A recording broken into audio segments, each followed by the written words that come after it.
আন্তর্জাতিক বাংলা সংবাদে সবাইকে স্বাগত। সুপ্রিয় দর্শক শ্রোতা, পৃথিবীতে চলমান রয়েছে তৃতীয় বিশ্বযুদ্ধের আনাগোনা।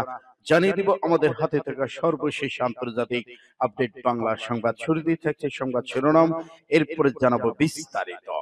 খান ইউনিসের দক্ষিণে ইসরায়েলি সৈন্য নিহত। আরো জানিয়ে দিব হঠাৎ যে কারণে ইসরায়েলে উড়ে এলো ঝাঁকে ঝাঁকে মার্কিন সামরিক বিমান। আল আকসা মসজিদ ভাঙার পরিকল্পনা ইসরায়েলের। হুমকি আসলে দাঁত ভাঙা জবাব দেওয়া হবে জানালো ইরান। ইয়ামানে মার্কিন বাহিনী মুহুর্মুর হামলা, নিহত 80। গুঞ্জন উড়িয়ে দিয়ে অস্ত্র সমাপন না করা আহ্বান হিজবুল্লাহর। আমেরিকার সঙ্গে পরমাণু চুক্তি নিয়ে যা বলল ইরান। এবং সর্বশেষে জানিয়ে দেব ইরানের ভয়াবহ হামলায় দিশেহারা ইসরায়েল। এতক্ষণ শুনছিলেন সংবাদ শিরোনাম, এখন বিস্তারিত। তবে অনুরোধ থাকবে এই ভিডিওটিতে একটি লাইক দিন এবং কমেন্টস করে জানিয়ে দিন আপনি কোন জেলা থেকে বা কোথা থেকে আমাদের সাথে যুক্ত রয়েছেন। ইরান ইসরায়েল যুদ্ধের আপডেট সংবাদ হাতে পেতে চ্যানেলটি সাবস্ক্রাইব করুন, আমাদের সঙ্গেই থাকুন, জানিয়ে দিন আপনাদের গুরুত্বপূর্ণ মূল্যবান মতামত। ধন্যবাদ। খান ইউনিসের দক্ষিণে ইসরায়েলি সৈন্য নিহত, গাজা যুদ্ধের প্রতিবাদী ইসরায়েলের ডাক্তার তলব। পাঁচটি হামাসের সামরিক শাখা ইজ্জাদিন আল কাসাম ব্রিগেড ঘোষণা করেছে যে এই ব্রিগেডের যোদ্ধারা দক্ষিণ গাজা উপত্যকা খান ইউনিসের দক্ষিণে ইসরায়েলি বাহিনী একটি দলকে হতাহত করেছে। পাঁচটি জানিয়েছে হামাস আন্দোলনের সামরিক শাখা কাসাম ব্রিগেড এক বিবৃতিতে ঘোষণা করেছে বুধবার এই ব্রিগেডের যোদ্ধারা খান ইউনিসের দক্ষিণ শহরে ইসরায়েলি সেনাবাহিনীর 3টি D9 সাজোয়া বুলডোজারকে অত্যন্ত শক্তিশালী বোমা দিয়ে ধ্বংস করে দেওয়া হয়েছে। বিবৃতিতে একই এলাকায় একটি পৃথক অভিযান কাসাম ব্রিগেড যোদ্ধারা একটি শক্ত সামরিক ইউনিট একটি ফাঁদে আটকে থাকা সুড়ঙ্গ খোলা উপলব্ধ করতে সফল হয়েছিল। বেশ কয়েকটি ইসরায়েলি সৈন্য সুড়ঙ্গে প্রবেশ করার সাথে সাথে একের পর এক বোমা বিস্ফোরিত হয়, যার ফলে তাদের বেশ কয়েকজন নিহত এবং আহত হয়েছেন। বৃহস্পতিবার কারজান আল নাজ্জান এলাকায় একটি 3টি ইসরায়েলি সেনাবাহিনীর বুলডোজারকে ট্রাঙ্ক বিধ্বংসী অস্ত্র দিয়ে ধ্বংস করা হয়, যার মধ্যে রয়েছে একটি ইয়াসিন 105 ক্ষেপণাস্ত্র, একটি সাওয়াজ এবং বোমা, একটি ব্যারেল বোমা। অন্য খবর বলা হয়েছে ইসরায়েলি গণমাধ্যম জানিয়েছে যে ইসরায়েলি সেনাবাহিনীর যুদ্ধ চলে যাওয়ার বিরোধিতা করে একটি আবেদনের স্বাক্ষর করে সামরিক বাহিনী বেশ কয়েকজন রিজার্ভ ডাক্তারকে সামরিক ডাক্তারদের সাথে বৈঠক করতে ডেকে পাঠান। ইসরায়েলে প্রকাশিত দৈনিক হারজ ইসরায়েল সেনাবাহিনীর একজন রিজার্ভ ডাক্তারের উদ্ধৃতি দিয়ে এই কথা বলা হয়েছে। সূত্র ইন্ডিয়া টুডে। হঠাৎ যে কারণে ইসরায়েলে উড়ে এলো ঝাঁকে ঝাঁকে মার্কিন সামরিক বিমান। বাংকার বাস্টার বোমানে হঠাৎ করে উড়ে এসেছে ইসরায়েলের মাটিতে নেমেছে বেশ কয়েকটি মার্কিন বিমান। গত 24 ঘন্টায় দেশটির 9টি মার্কিন সামরিক পরিবহন বিমান অবতরণ করেছে বলে জানিয়েছে ইসরায়েল সরকারি সম্প্রচার মাধ্যম কানের পরতে তুর্কি সংবাদ মাধ্যম আলাদুলো এজেন্সি।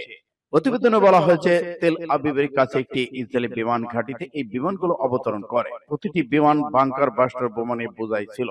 কান জানিয়েছে মধ্য অঞ্চলে ইসরায়েলের তেল আবিবের কাছে নেভাটি বিমান ঘাটির অবস্থান, সেখানেই বাংকার বাস্টার বোমা অন্যান্য প্রতিরক্ষা অস্ত্রশস্ত্র নিয়ে 9টি মার্কিন পরিবহন বিমান অবতরণ করেছেন। হঠাৎ করে কেন এত বোমা নিয়ে ইসরায়েলে মার্কিন বিমান অবতরণ করলো তা নিয়ে শুরু হয়েছে জল্পনা কল্পনা। ধারণা করা হচ্ছে তেল আবিব ওয়াশিংটনের মধ্যে পরমাণু আলোচনায় ব্যর্থ হলে যৌথ হামলা চালাতে পারে যুক্তরাষ্ট্র এবং ইসরায়েল। আর সে ভাবনা থেকেই হয়তো এই বোমা সেখানে মজুত করা হচ্ছে। অবশ্যই এ নিয়ে এখনো মুখ খোলেনি যুক্তরাষ্ট্র।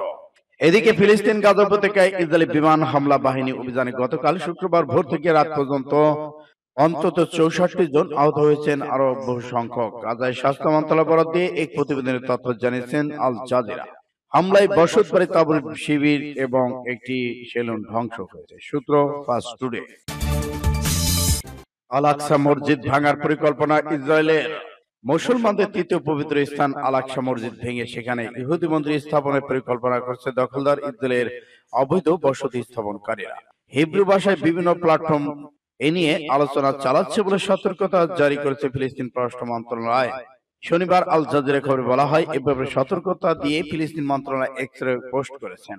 জাতিসংঘের সংশ্লিষ্ট সংস্থা এবং আন্তর্জাতিক সম্প্রদায়কে বিষয়টি গুরুত্বের সঙ্গে নেওয়ার আহ্বান জানিয়েছে। তারা বলেছে, আল আকসা মসজিদ ভাঙার পরিকল্পনাকে আমরা দখলকৃত জেরুজালেমে ইসলামিক এবং খ্রিস্টানদের পবিত্র স্থান পদ্ধতিগত উস্কানি হিসেবে বিবেচনা করে। আন্তর্জাতিক সম্প্রদায় এ বিষয়ে সংক্রান্ত জাতিসংঘের সংস্থানগুলোকে এই উস্কানি সর্বোচ্চ গুরুত্ব দিয়ে দেখে এবং আন্তর্জাতিক আইন অনুযায়ী ব্যবস্থা নেওয়ার জন্য আহ্বান।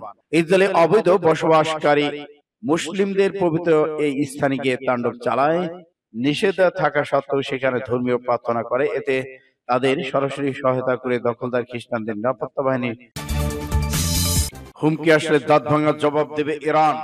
ইসলামিক প্রজাতন্ত্র ইরানের প্রেসিডেন্ট মাসুদ পেজিশকিয়ান বলেছেন যে তার দেশ পারমাণবিক অর্জন থেকে পিছু হটবে না, কোনোভাবেই আপোস করবে না। একই সঙ্গে মার্কিন যুক্তরাষ্ট্রের সামরিক হুমকি প্রত্যাখ্যান করেছেন তিনি। জাতীয় পারমাণবিক প্রযুক্তি দিবসের সব অনুষ্ঠান এই শিল্পের সর্বশেষ অর্জনের উন্মোচন অনুষ্ঠানে পেজিশকিয়ান এসব মন্তব্য করেছেন। তিনি জোর দিয়ে বলেন যে মার্কিন যুক্তরাষ্ট্র যত বেশি হুমকি দেবে তত বেশি শক্তিশালী ইরান এর বিরুদ্ধে রুখে দাঁড়াতে হবে। প্রেসিডেন্ট পেজিশকিয়ান বলেছেন, আমরা শান্তি নিরাপত্তা চাই এবং আমরা সংলাপের জন্য প্রস্তুত আছি, তবে তা হতে মর্যাদা পারস্পরিক সম্মানের উপর ভিত্তি করে। আমাদের অর্জন থেকে পিছু হটবে না, আমরা আমাদের সাথে আপোস করব না। সূত্র আরব নিউজের। এদিকে ইয়েমেনে মার্কিন বাহিনীর মুহুর্মুর হামলা নিহত বেড়ে 80। ইয়েমেনের রাস ইশা জ্বালানি বন্দরে ব্যাপক হামলা চালিয়েছে মার্কিন বাহিনী, এতে এক পর্যন্ত নিহতের সংখ্যা বেড়ে 80 জন দাঁড়িয়েছে। শনিবার কাতার ভিত্তিক সংবাদ মাধ্যম আল জাজিরা লাইভ প্রতিবেদনে এ তথ্য জানানো হয়েছে। ইরান সমর্থিত ইয়েমেনের বিদ্রোহী গোষ্ঠী হুতি জানিয়েছে শুক্রবার সকালে এই হামলা চালিয়েছে যুক্তরাষ্ট্র।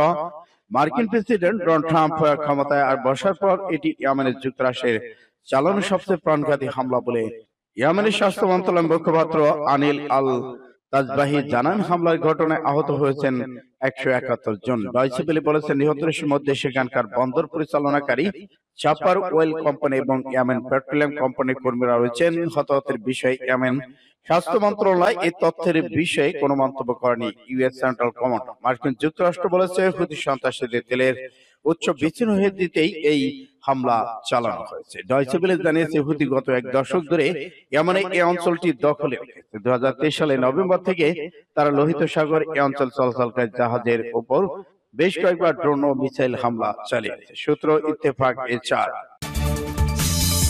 গুঞ্জন উড়িয়ে দিয়ে অস্ত্র সমর্পণ না করার ঘোষণা হিজবুল্লাহর। গুঞ্জন উড়িয়ে দিয়ে অস্ত্র সমর্পণ না করার ঘোষণা দিয়েছেন হিজবুল্লাহ। সেই সাথে লেবানন ইসরায়েলের দখলদারিত্ব আগ্রাসন হামলা বন্ধ না পর্যন্ত আলোচনা না বসার বার্তা দিয়েছেন গোষ্ঠীটি। শনিবার বার্তা সংস্থা এপির এক প্রতিবেদনে এমনটাই জানানো হয়েছে। টেলিভিশন সমর্থকদের উদ্দেশ্যে দেওয়া ভাষণে গোষ্ঠীর প্রধান নাইম কাসেম বলেছেন, নিরস্ত্র কোন শব্দটি তাদের ডিকশনারিতে নেই। হুঁশিয়ারি দেন, ইসরায়েল, যুক্তরাষ্ট্র কিংবা অন্য কেউ হিজবুল্লাহকে নিরস্ত্র করতে চাইলে কঠোর জবাব দেওয়া হবে। মধ্যপ্রাচ্যের ইরান সমর্থিত যতগুলো প্রক্সি গ্রুপ রয়েছেন তার মধ্যে সবচেয়ে শক্তিশালী ধরা হয় লেবানন। হিজবুল্লাহকে গাজা ইসরায়েলি আগ্রাসন জবাবে তেল আবিবের সাথে যুদ্ধ জড়িয়েছিল গোষ্ঠীটি। গত নভেম্বর যুদ্ধ চুক্তির পর থেকে হিজবুল্লাহকে নিরস্ত্রীকরণের দাবি তুলে আসছেন ইসরায়েল ও তাদের ঘনিষ্ঠ মিত্র যুক্তরাষ্ট্র। সশস্ত্র গোষ্ঠীগুলো দমনে ইঙ্গিত দিচ্ছেন লেবানন মার্কিন সমর্থিত নতুন সরকার। এরই মধ্যে বিভিন্ন সংবাদ মাধ্যমে খবর ছড়িয়ে পড়েছে যে অস্ত্র সমর্পণে রাজি হিজবুল্লাহ, সেই সাথে আগ্রহী সরকারের সাথে আলোচনাও। তবে গুঞ্জন উড়িয়ে দিয়ে হিজবুল্লাহ প্রধান নাইম কাসেম সাফ জানিয়ে দিয়েছেন, অস্ত্র সমর্পণ করবে না তার সংগঠন। দাবি করেন, তাদের অস্ত্রের কারণেই লেবানন সর্বভৌমত্ব রক্ষা সম্ভব হচ্ছে। সূত্র পাস টুডে। আমেরিকার সঙ্গে পরমাণু চুক্তি নিয়ে যা বলল ইরান। এক সপ্তাহের মধ্যে দ্বিতীয় পরোক্ষ আলোচনায় বসে ইরান এবং আমেরিকা। রোমে হওয়া সে আলোচনায় পররাষ্ট্রমন্ত্রী আব্বাস আরাকচি ট্রাম্পের মধ্যপ্রাচ্য বিষয়ক দ্রুত স্টিভ উইটকফের সঙ্গে প্রায় 4 ঘন্টা দর কষাকষি করেছেন। বিশেষজ্ঞদের মাধ্যমে সম্ভাব্য পরমাণু চুক্তি অবকাঠামোর জন্য ইরান আমেরিকা শনিবার সম্মত হয়েছে বলে জানিয়েছে ইরানের পররাষ্ট্রমন্ত্রী আব্বাস আরাকচি। পরমাণু ইস্যুতে প্রেসিডেন্ট ডোনাল্ড ট্রাম্পের সামরিক হামলার হুমকি পরিপ্রেক্ষিতে আমেরিকার সঙ্গে দ্বিতীয় দফা আলোচনা শেষে তিনি এই কথা জানান। রয়টার্সের প্রতিবেদনে বলা হয়, এক সপ্তাহের মধ্যে দ্বিতীয় পরোক্ষ আলোচনা বসে ইরান ও আমেরিকা। রোমে হওয়া সে আলোচনায় পররাষ্ট্রমন্ত্রী আব্বাস আরাকচি ট্রাম্পের মধ্যপ্রাচ্য বিষয়ক দ্রুত স্টিভ উইটকফের সঙ্গে প্রায় 4 ঘন্টা দর কষাকষি করেন। দুজনে বার্তা আদান প্রদানে সহায়তা করেন ওমানে একজন কর্মকর্তা।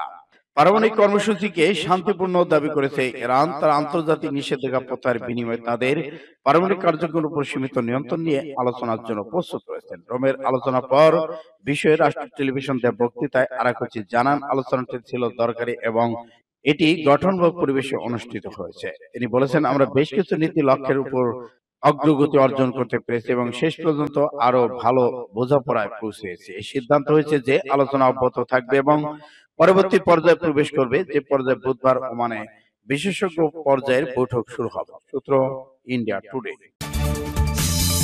ইরানের ভয়াবহ হামলায় দিশারা ইসরায়েলি, ভারতের সতর্কতা জারি।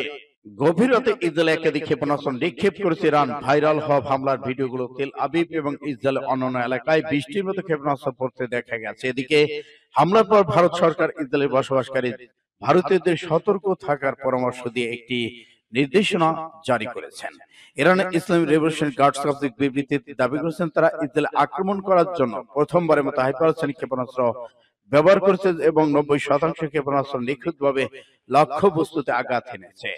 ইসরায়েলি সেনাবাহিনীর মতে ইরান শতাধিক ব্যালিস্টিক ক্ষেপণাস্ত্র নিক্ষেপ করেছে। ইসরায়েল জুড়ে জারি করা হয়েছে চূড়ান্ত সতর্ক বার্তা। হামলার সময় বেজে ওঠে সাইরেন। বাসিন্দাদের বলা হয় নিরাপদ আশ্রয় নিতে।